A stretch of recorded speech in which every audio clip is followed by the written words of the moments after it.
kama Jeshi la Polisi lilivyoeleza katika taarifa yake ya tarehe 3 mwezi huu wa 12 2025 kwamba upo uhalifu unaoendelea kupangwa na kuhamasishwa kwenye mitandao ya kijamii na kwenye makundi ya baadhi ya watu wakihamasisha kile wanachokiita maandamano ya amani na yasiyo na kikomo kuanzia tarehe 9 mwezi wa 12 2025.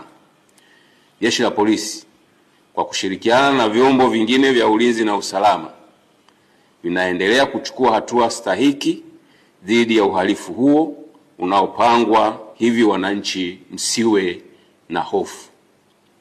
Sheria za nchi ikiwepo sheria ya polisi na polisi wasaidizi sura ya 322 kama ilivyofanywa marekebisho mwaka 2023 kifungu cha 43 kifungu kidogo cha kwanza kinatoa maelekezo na masharti ya kisheria kuwa mtu yeyote ambaye ana mpango wa kufanya, kukusanya, kuunda au kupanga mkusanyiko au maandamano ya hadhara anatakiwa kuwasilisha kwa maandishi notisi kuhusu kufanyika kwa mkusanyiko au maandamano hayo kwa afisa wa polisi msimamizi wa eneo hilo, akiainisha yafuatayo: A, sehemu ambayo maandamano yatafanyika au yatafanyikia; B,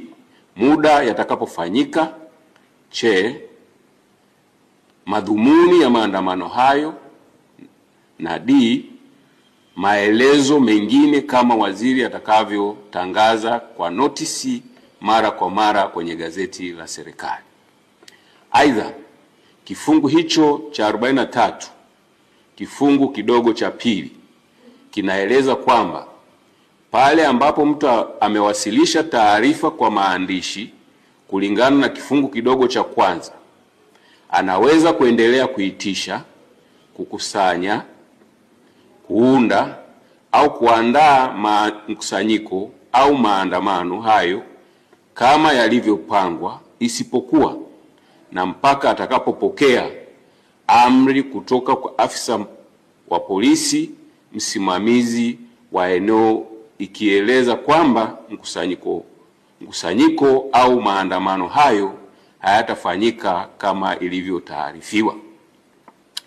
Kifungu cha 43 kifungu kidogo cha tatu kinaeleza kwamba afisa wa polisi ambaye taarifa imewasilishwa kwake kulingana na kifungu kidogo cha kwanza hatatoa amri ya kusitisha chini ya kifungu kidogo cha pili kulingana na taarifa iliyowasilishwa, isipokuwa ameridhika kwamba kufanyika kwa mkusanyiko au maandamano hayo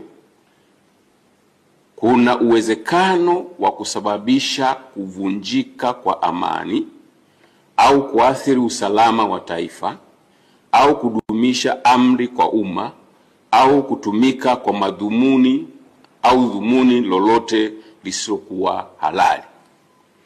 Kulingana na ufuatiliaji wa kina uliofanywa na unaoendelea kufanywa kwenye mitandao ya kijamii na kwa watu mbalimbali, na mbinu zinazohamasishwa zitumike kuanzia siku hiyo ya maandamano ya tarehe 9 Disemba 2025 kama ilivyoelezwa katika taarifa ya Jeshi la Polisi ya Disemba 3 2025 kuwa wanahamasisha kufanya yafuatayo: siku hiyo ya maandamano yasiyo na kikomo, yani tarehe 9 mwezi wa Disemba 2025, wanaelekezana ambaye hajui kutumia silaha na hajapitia mafunzo siku hiyo asishike silaha, wawaachie waliopata mafunzo ya matumizi ya silaha, kwa maana rahisi watu hawa wanazo silaha za kutimiza lengo ambalo wamekusudia.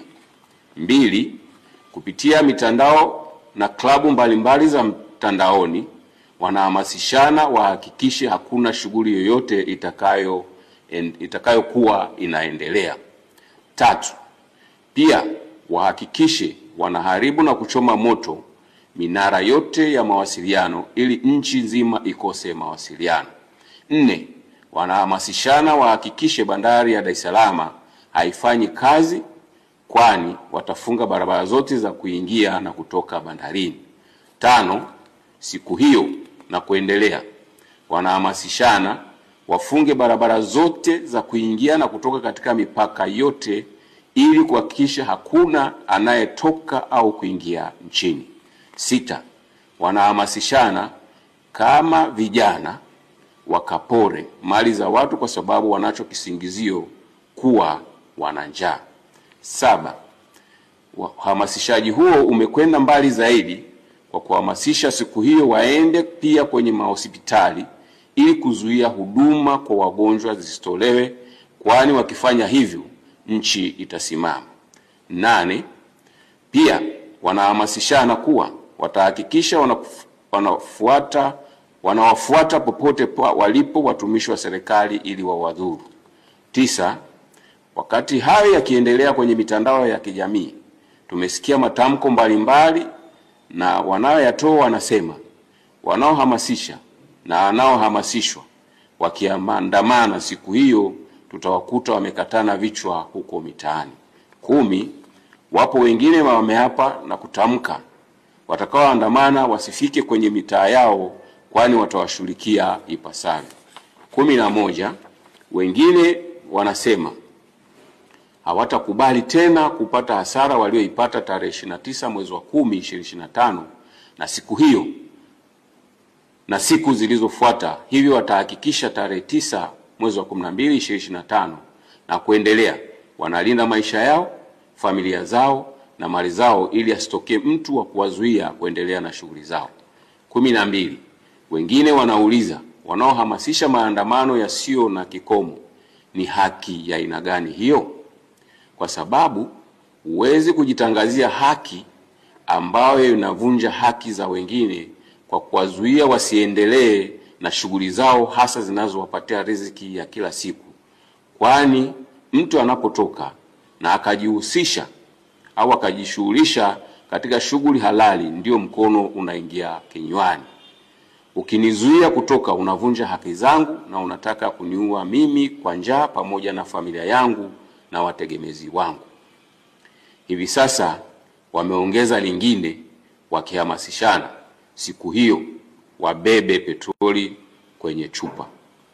Hivyo kulingana na sheria ya polisi na polisi wasaidizi inayotoa maelekezo na masharti ya kufanya, kukusanya, kuunda au kufanya mkusanyiko au maandamano, na kutokana na mbinu za kihalifu ambazo zimebainika wakihamasishana kuzitumia kuanzia tarehe 9 Disemba 2025, maandamano hayo yanayopewa jina la maandamano ya amani na yasiyo na kikomo yamekosa sifa za kisheria za kuyaruhusu kufanyika.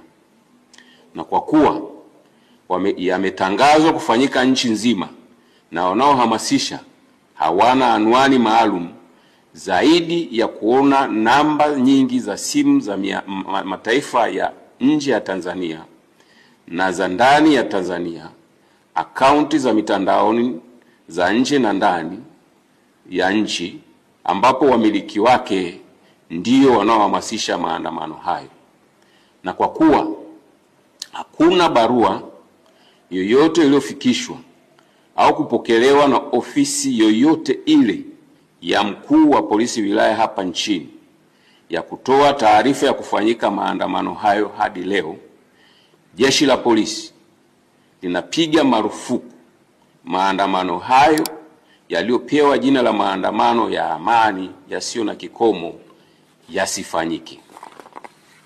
Hivyo Jeshi la Polisi linatoa wito kwa Watanzania na wasio Watanzania ambao wapo ndani ya nchi wayakatae yanayohamasishwa, waendelee kuyakemea na wasishiriki.